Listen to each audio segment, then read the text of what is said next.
Hello everyone, welcome to Black Mirror horror. कैसे हैं आप सब? आई होप आप सब ठीक होंगे।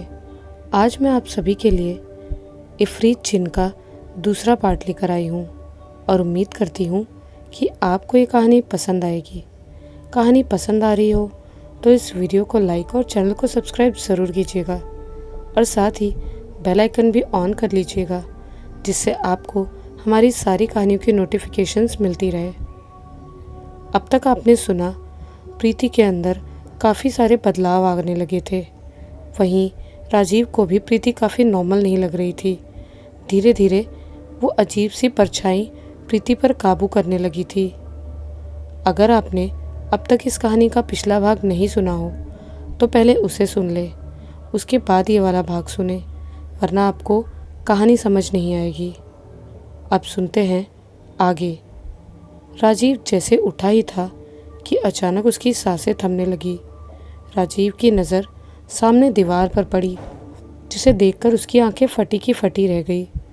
राजीव की आंखों के सामने दीवार पर उसके माँ बाप और प्रीति की लाशें लटकी हुई थी, जो बुरी तरह खून से सनी हुई थी। राजीव का सर तेज़ी से चकराने लगा। उसी के साथ राजीव बेहोश हो गया। सुबह के वक्त जैसे ही राजीव की आंख खुली, तब उसे मालूम चला वो सपने में था। राजीव खुद को शांत कराते हुए बोला, बहुत ही बुरा सपना था। वो सपने के अंदर सपना काफ़ी भयानक था। वहीं राजीव तैयार होकर अपने काम के लिए निकल पड़ा। वहीं प्रीति इस वक्त कमरे में अकेली बैठी हुई थी। प्रीति की सास जैसे ही उसके कमरे के अंदर आई तो देखा प्रीति शीशे के सामने खड़ी थी।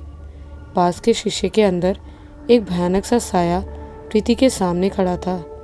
प्रीति की सास डर के मारे थर थर काँपते हुए बोली, बहू, शीशे के अंदर वो भूत है।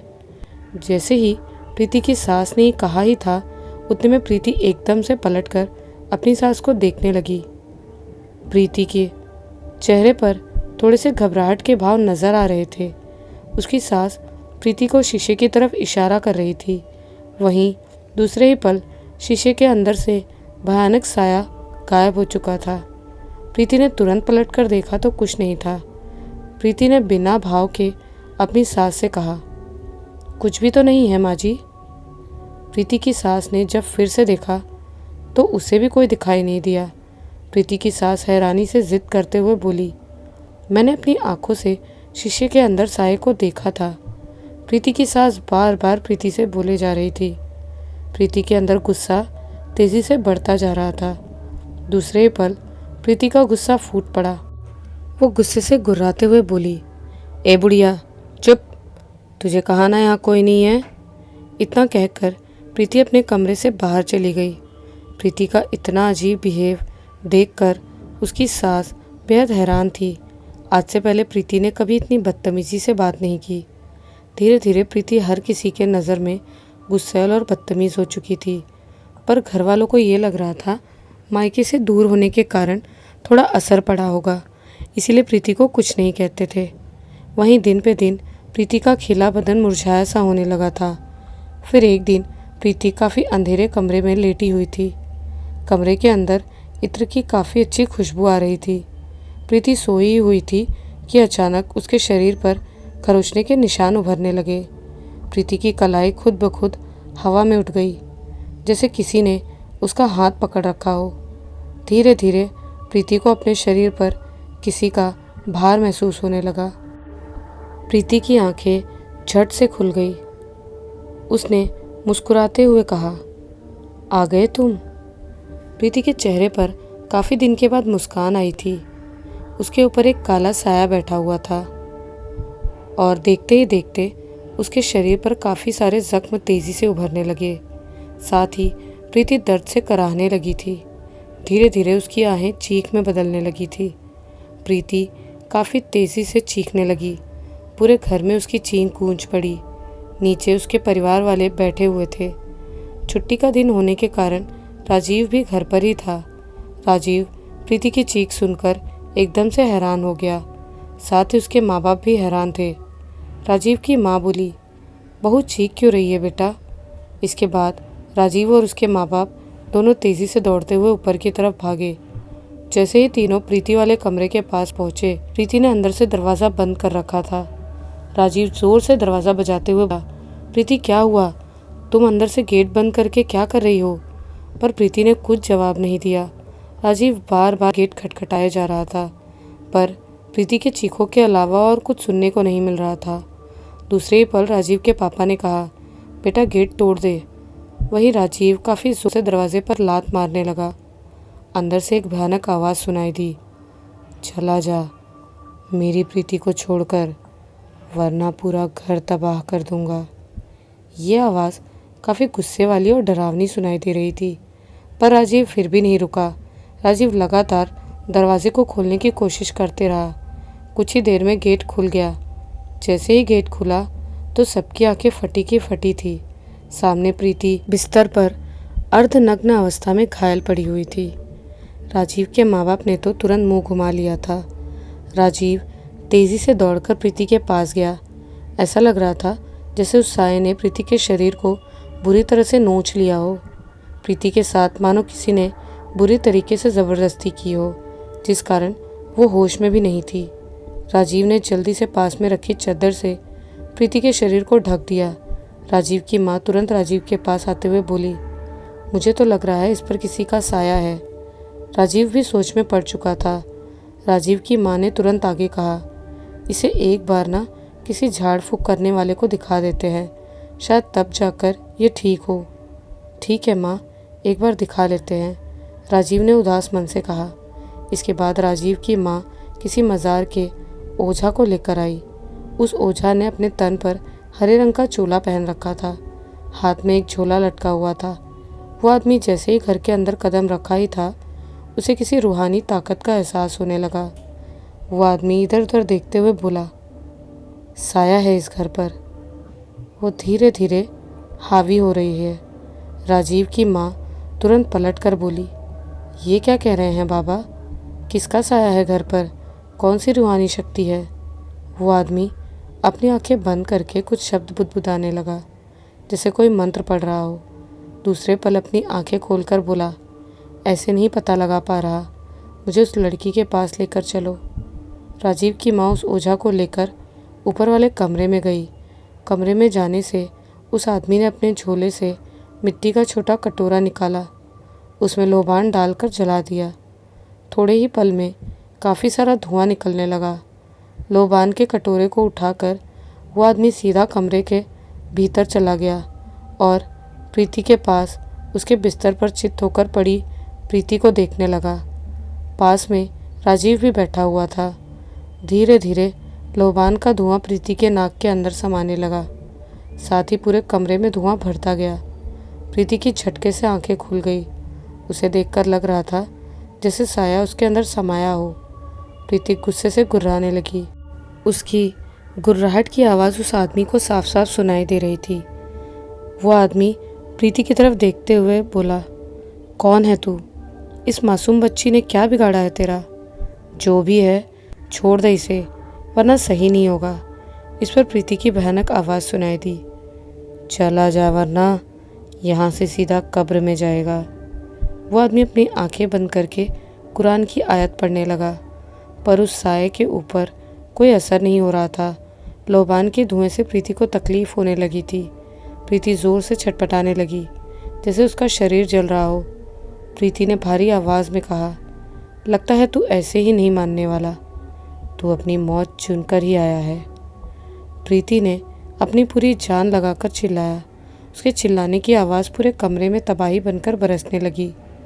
कमरे के दरवाजे खिड़की सब टूटकर गिरने लगे, जिस कारण कमरे में इकट्ठा लोबान का धुआं बाहर निकल गया।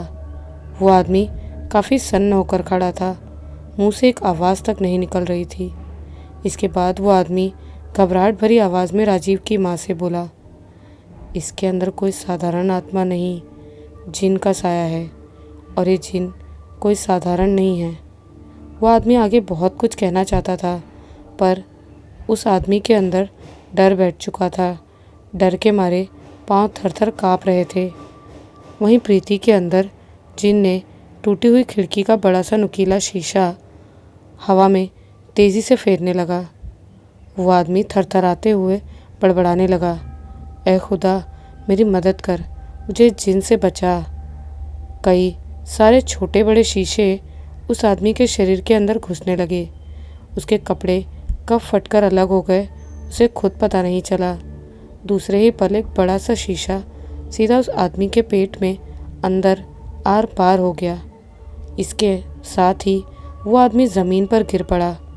ज़मीन पर गिरते हुए काफ़ी तेज़ी से छटपटाने लगा, जैसे कुछ ही क्षण में उसकी मौत हो जाती। उस आदमी की आखिरी सांसें लेते हुए राजीव और उसकी माँ दोनों से उस आदमी ने कहा, तुम्हें जल्दी ही किसी ऐसे को खोजना होगा जो इस जिन से बचा सके। ये कहते ही उस ओझा ने अपनी आखिरी सांसें ली और अपना दम तोड़ दिया। उस आदमी के मरते हुए प्रीति वापस बिस्तर पर लेट गई। राजीव प्रीति की हालत को देखकर काफ़ी उदास हो चुका था। प्रीति का कोमल सा शरीर घिनौना दिखने लगा था। राजीव की माँ राजीव के पास आते हुए बोली, बेटा यहाँ से नीचे चल, वरना ये तुझे भी मार देगी। राजीव ने तुरंत अपनी माँ को मना करते हुए कहा, नहीं माँ, मैं ऐसे ही प्रीति को छोड़ नहीं सकता। तू समझ क्यों नहीं रहा?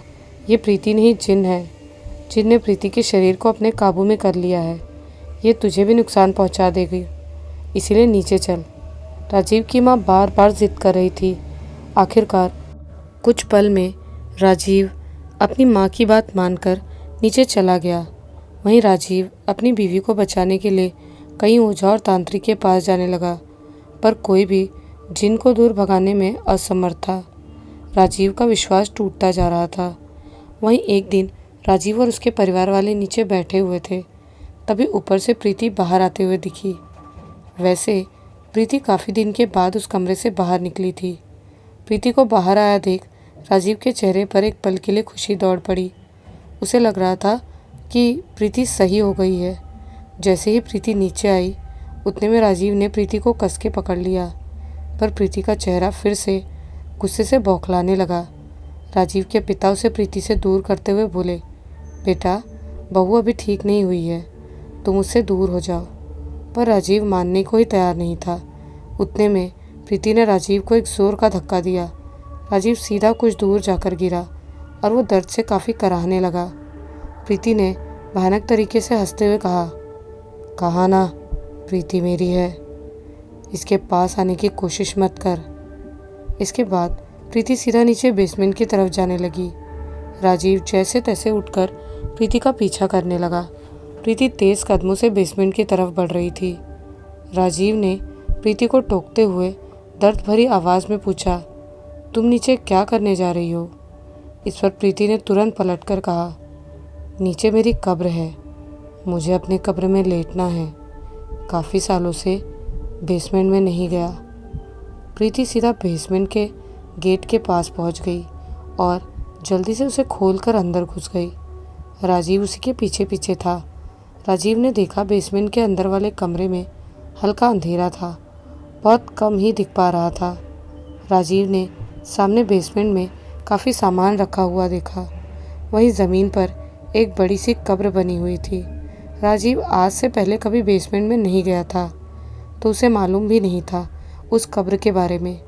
प्रीति सीधा उस कब्र में जाकर लेट गई और सुकून से सांसें लेने लगी। राजीव ने गिड़गिड़ाते हुए कहा, छोड़ दो मेरी प्रीति को, इसने तुम्हारा क्या बिगाड़ा है? इस पर प्रीति ने मर्द की आवाज़ में कहा, इसने बिगाड़ा नहीं, बनाया है, वो भी मेरा मिजाज। मैं अपनी जिंदादी को छोड़कर कहीं नहीं जा सकता। राजीव वहीं चुपचाप खड़ा था। प्रीति काफ़ी खुशी से अपनी कब्र में लेट ही रही थी। इसके बाद प्रीति ने फिर से उसी लहजे में कहा, बहुत दिन हो गए, कुछ खाया नहीं, जाकर मेरे लिए 2 बकरे का मांस ले आ। राजीव ने कोई प्रतिक्रिया नहीं की। इस पर प्रीति ने सीधा अपने हाथों से खुद के बालों को कस के पकड़ लिया और ज़ोर से खींचने लगी। प्रीति को काफ़ी दर्द हो रहा था, लेकिन उसके चेहरे पर मुस्कुराहट छाई हुई थी। प्रीति की दर्द भरी चीख सुनकर राजीव का दिल तुरंत पिघल गया। राजीव ने प्रीति को शांत कराते हुए कहा, ठीक है, मैं अभी लेकर आता हूँ, बस प्रीति को कुछ मत करो। राजीव तुरंत दौड़ता हुआ बेसमेंट से बाहर गया और कुछ देर में 2 बकरी का मांस लेकर वापस बेसमेंट में चला गया। राजीव को देखकर प्रीति ने मर्द की आवाज़ में कहा, वाह, इतनी जल्दी लेकर आ गया, तुझे इसकी कितनी फिक्र है। इसके बाद प्रीति खुद ही खुद से उठकर राजीव के करीब आई और उसने राजीव के पास से दोनों बकरी को लेकर कब्र पर बैठ गई। प्रीति ने एक बकरी के मांस को काफ़ी तेज़ी से खाना शुरू किया। उसके खाने के तरीक़ों को देखकर लग रहा था जैसे काफ़ी जन्मों से भूखी हो। कुछ ही क्षण में प्रीति ने एक पूरे बकरी को इतनी बुरी तरीके से चबाया था कि उसकी हड्डी भी नहीं बची थी। वैसे प्रीति शुद्ध शाकाहारी थी, जिस कारण उसने कभी नॉनवेज छुआ तक नहीं था, पर आज उसके होठों ने मांस का स्वाद चख लिया था। प्रीति का पूरा मुंह खून से बुरी तरह सना हुआ था। वो अपनी जीभ से खून को चाटे जा रही थी। वहीं दूसरी बकरी भी प्रीति ने जल्दी जल्दी खा ली। प्रीति ने हंसते हुए मर्द की आवाज़ में कहा, मज़ा आ गया मांस खाकर, अब तू मुझे एक घड़ा मानव मूत्र पिला दे। राजीव ने हैरानी से चौंकते हुए कहा, क्या मानव मूत्र? राजीव के सवाल पर प्रीति ने फिर से उसी लहजे में कहा, एक जिन को यही पसंद होता है, गंदी चीज़ें ही जिन को भाती है, जा जल्दी लेकर आ मेरे लिए। राजीव तुरंत मानव मूत्र लेकर जिन के पास आ गया। अब हर रोज़ राजीव प्रीति के अंदर बैठे जिन को मानव मूत्र और खाने में बड़े बड़े जानवरों का मांस देने लगा। धीरे धीरे बेसमेंट के अंदर कई सारे जानवरों की हड्डी इकट्ठा हो गई थी। साथ ही बड़े बड़े कीड़े भी उन हड्डियों में लग चुके थे। राजीव के घर वालों से अपने बेटे और बहू की ऐसी हालत देखी नहीं जा रही थी। राजीव की माँ विचार करके फिर से एक मौलवी को ले आई। जैसे ही मौलवी घर के पास पहुँचा, उसने हल्का सा सूंघने की कोशिश की। मौलवी ने सूंघते हुए कहा, इत्र और सड़े मांस की खुशबू बता रही है कि इस घर पर जिन का साया है। राजीव की माँ तुरंत हामी भरते हुए बोली, हाँ मौलवी साहब, आपने सही कहा, मेरी बहू के ऊपर जिन का साया है। मौलवी राजीव की माँ को विश्वास दिलाते हुए बोला, चिंता मत करो, मैंने ऐसे कई जिन्नों को भगाया है। मैंने मेरे मालिक के आगे इन जिन्नों की औकात उन्हें दिखाई है। मेरे मालिक के आगे इन जिन्नों की कोई शक्ति काम नहीं करेगी। इसके बाद मौलवी सीधा घर के अंदर चले गए। उनके हाथों में कुरान की किताब थी। राजीव ने जैसे ही मौलवी को देखा, उसके चेहरे पर प्रश्नों के चिन्ह उभर आए। राजीव कुछ सवाल कर पाता उससे पहले मौलवी ने यकीन दिलाते हुए कहा, मैं तुम्हारी बीवी को ज़रूर बचा लूँगा, तुम्हें घबराने की ज़रूरत नहीं है। पर माँ, इस जिन ने उस ओझा का क्या हाल किया था? राजीव ने तुरंत अपना सवाल दाग दिया, जिसके बाद मौलवी ने जवाब देते हुए कहा, मैंने कई सारे लोगों को जिनसे बचाया है, इसलिए मुझे मेरा काम करने दो। राजीव ने ज़्यादा कुछ कहना सही नहीं समझा और चुपचाप मौलवी के साथ नीचे बेसमेंट की तरफ जाने लगा। जैसे ही मौलवी और राजीव दोनों नीचे बेसमेंट में पहुँचे तो किसी मर्द की भारी आवाज़ सुनाई दी, अब तू इसे लेकर आ गया? तुझे कहा था, तूने कुछ करने की कोशिश की तो इसे ज़िंदा नहीं छोड़ूंगा। तेरे घर वाले भी मौत के मुंह में जाएंगे। इस पर मौलवी ने राजीव को धीरज रखने का इशारा किया और दूसरे पल मौलवी ने कहा, देख जिन्नात, तो इस बच्ची और इस घर को छोड़कर चले जा।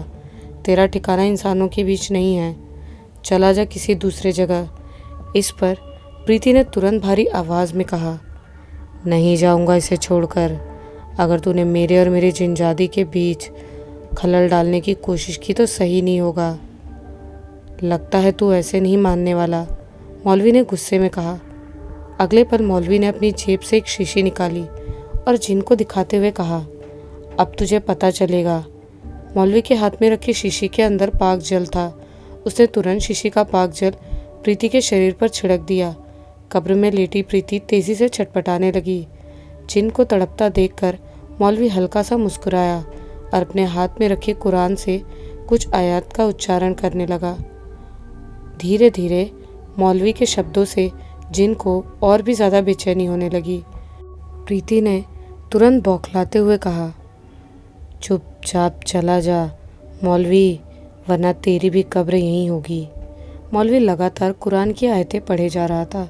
प्रीति के अंदर का जिन मौलवी को रोकने की कोशिश कर रहा था, पर मौलवी रुकने का नाम नहीं ले रहा था। अचानक से जिन ने तूफान लाना शुरू कर दिया। बेसमेंट का सामान हवा में लहराते हुए मौलवी को नुकसान पहुंचाने की कोशिश कर रहे थे, लेकिन मौलवी को एक भी सामान छू तक नहीं पा रहा था। प्रीति ने चीखते हुए राजीव से कहा, राजीव, इस मौलवी का मुंह बंद कर, वरना तेरी बीवी को मौत के घाट उतार दूंगा। राजीव बस चुपचाप खड़े होकर सब देख रहा था। जिन ने कब्र की ढेर सारी मिट्टी की बारिश मौलवी के शरीर पर करने लगी। मिट्टी में मौलवी पूरी तरह से ढक चुका था। उसके शरीर का एक भी अंग दिखाई नहीं दे रहा था। राजीव भी हक्का बक्का सा था, पर फिर भी मिट्टी के अंदर से बुदबुदाने की आवाज़ सुनाई दे रही थी, जो जिन के बर्दाश्त से पूरी तरह बाहर हो चुकी थी। देखते ही देखते मौलवी मिट्टी के बाहर आ चुका था। प्रीति के अंदर का जिन काफ़ी कमज़ोर हो चुका था। मौलवी के पास यही मौका था। मौलवी सीधा प्रीति के पास आया और पाक जल उसके शरीर पर गिराने लगा, जिससे जिन और निढाल हो गया और शांत हो गया। मौलवी ने तुरंत राजीव से कहा, जल्दी करो, इसके शरीर को बेसमेंट से बाहर ले चलो, वरना जल्दी ही जिन हावी हो जाएगा। राजीव तुरंत प्रीति का शरीर अपने हाथों में उठाकर बाहर ले आया। वहीं मौलवी ने जल्दी से बेसमेंट को बंद कर दिया और चौखट पर पाक जल गिराकर आयात से दरवाजे पर बांध लगा दी, जिसे जिन पार नहीं कर सकता था। वहीं मौलवी राजीव और उसकी माँ को समझाते हुए बोला, चाहे कुछ भी हो जाए, बच्ची को बेसमेंट के पास जाने मत देना। मौलवी ने प्रीति के गले में एक ताबीज़ बांध दी और उसे 2 दिन बाद दरगाह पर लाने को कहा। वहीं प्रीति थोड़ा शांत हो चुकी थी। राजीव उसे अपने कमरे में ले गया। प्रीति जब से बेहोश पड़ी थी, तब से एक बार भी उठी नहीं थी। केवल उसकी सांसें ही चल रही थी। जैसे तैसे करके 2 दिन बीत गए। प्रीति होश में आ चुकी थी। राजीव उसे लेकर दरगाह पर झाड़ फूंक के लिए गया। वहाँ मौलवी ने प्रीति के हाथ पर दूसरा ताबीज़ बांध दिया और राजीव से कहा, ये ताबीज़ इस बच्ची की हिफाजत करता रहेगा। जैसे ही मौलवी ने पहले वाला ताबीज़ प्रीति के हाथ से उतारा ही था, उतने में प्रीति ने कस के मौलवी का हाथ पकड़ लिया, जिससे मौलवी को दर्द होने लगा। उसके हाथों से खून बहने लगा। मौलवी कुछ समझ पाता उससे पहले ही प्रीति अजीब तरह से मुस्कुराने लगी। मौलवी ये सब देखकर बुरी तरह से हैरान था। मौलवी ने तुरंत राजीव से पूछा, कहीं तुमने बेसमेंट का दरवाज़ा तो नहीं खोल दिया ना? नहीं मौलवी साहब, मैंने आज सुबह ही देखा था, वो गेट वैसा ही था जैसा आपने बंद किया था, राजीव ने जवाब देते हुए कहा। मौलवी ने झटके से अपना हाथ छुड़ाते हुए कहा, ये नहीं हो सकता, ये बिल्कुल नहीं हो सकता। राजीव चौंके हुए मौलवी को एकटक देखे जा रहा था। दूसरे पल प्रीति मर्द की आवाज़ में बोली, मुझे इतनी गंदी जगह कौन लेकर आया है? इससे पहले राजीव कुछ बोल पाता, मौलवी ने कहा, ऐसा सिर्फ जिन ही बोल सकता है, वही दरगाह और मस्जिद को गंदी जगह समझता है। मौलवी ने हाथ में पाक जल लेकर प्रीति के ऊपर डालते हुए बोला, चला जा इसे छोड़कर, वरना तुझे फिर से कैद कर दूंगा, नहीं तो दोज़ख की आग में जला दूंगा। दोज़ख की आग मेरा कुछ नहीं बिगाड़ सकती, क्योंकि अल्लाह ने मुझे आग से ही बनाया है और मैं वो जिन नहीं हूँ जिसे तूने कैद किया, प्रीति ने भारी आवाज़ में कहा, जिसे सुनकर दोनों की आंखें फटी की फटी रह गई। मौलवी प्रीति को रोक पाता उससे पहले प्रीति वहाँ से गायब हो गई। मौलवी के चेहरे के हाव भाव देखकर लग रहा था जैसे वो इस चीज़ से काफ़ी डर चुका था। राजीव ने अगले पल सवाल करते हुए कहा, क्या मेरे घर पर 2 जिन्नात का साया है? दूसरे प्रकार का जिन्नात होता तो इसे जल्दी अल्लाह के पास भेज देता, पर यह जिन बहुत खतरनाक है, मौलवी ने काफ़ी परेशानी के साथ कहा। राजीव ने कहा, मैंने तो सुना था केवल 2 ही जिन के बारे में, एक अच्छे और बुरे। मौलवी ने पलटकर कहा, वो तो उनके गुण होते हैं। राजीव ने फिर से सवाल किया, जिन्नात की पैदाइश कैसे हुई थी? मौलवी ने जवाब देते हुए कहा, इस्लामिक धार्मिक मान्यताओं के अनुसार अल्लाह ने मनुष्यों से पहले जिन्नों को बनाया और उन्हें अद्भुत शक्तियाँ दी। जिन्नों को आग से पैदा किया गया था, इसीलिए इन पर किसी भी चीज़ का असर नहीं होता। ये भी मनुष्यों की तरह ही पैदा होते हैं, खाते पीते हैं, इनका भी परिवार होता है। कुरान ये भी बताता है कि जिन मनुष्य की तरह स्वतंत्र अधिकार प्राप्त श्रेष्ठ जीव हैं और जिन्हों को आज्ञा पालन और अवज्ञा तथा खून और ईमान का वैसा ही अधिकार दिया गया है जैसा मनुष्यों को दिया गया है। कुरान मजीद में इसी तरह की और भी बहुत सी बातें जिन्नों के विषय में बयां की गई हैं। राजीव ने आगे सोचते हुए पूछा, आखिर ये बात समझ नहीं आती, ये जिन्नात उर्फ जिन औरतों के अंदर ही क्यों प्रवेश करते हैं? जिन्नात के अंदर वासना काफ़ी ज़्यादा होती है। आग से बने होने के कारण ही वे अपनी तीव्र वासना से भरे होते हैं, जिस वजह से वो औरतों में जल्दी प्रवेश करते हैं। राजीव ने तुरंत सवाल करते हुए कहा, क्या जिन भी अलग अलग तरह के होते हैं? राजीव के सवाल पर मौलवी बोले, हाँ, जिन कई तरह के होते हैं, जैसे घोल जिन, मरीज जिन, सिला जिन, इफरीत जिन और भी कई सारे जिन जो अच्छे और बुरे होते हैं। राजीव ने पूछा, तो हमारे घर पर और प्रीति पर किस जिन का साया है? मौलवी ने गहरी सांस लेते हुए कहा, इफरीत जिन। क्या मौलवी प्रीति के ऊपर से जिन के साये को हटा पाएंगे या वो भी जिन के हाथों मारे जाएंगे? क्या प्रीति के ऊपर 2 इफरीत जिन का साया है? और ये इफरीत जिन क्या होते हैं? इन सभी सवालों के जवाब मिलेंगे आपको इस कहानी के अगले और आखिरी भाग में। यहाँ तक आपको कहानी कैसी लगी हमें कमेंट्स में ज़रूर बताइएगा। मिलती हूँ इस कहानी के अगले और आखिरी भाग के साथ बहुत जल्द। तब तक के लिए बाय एंड टेक केयर।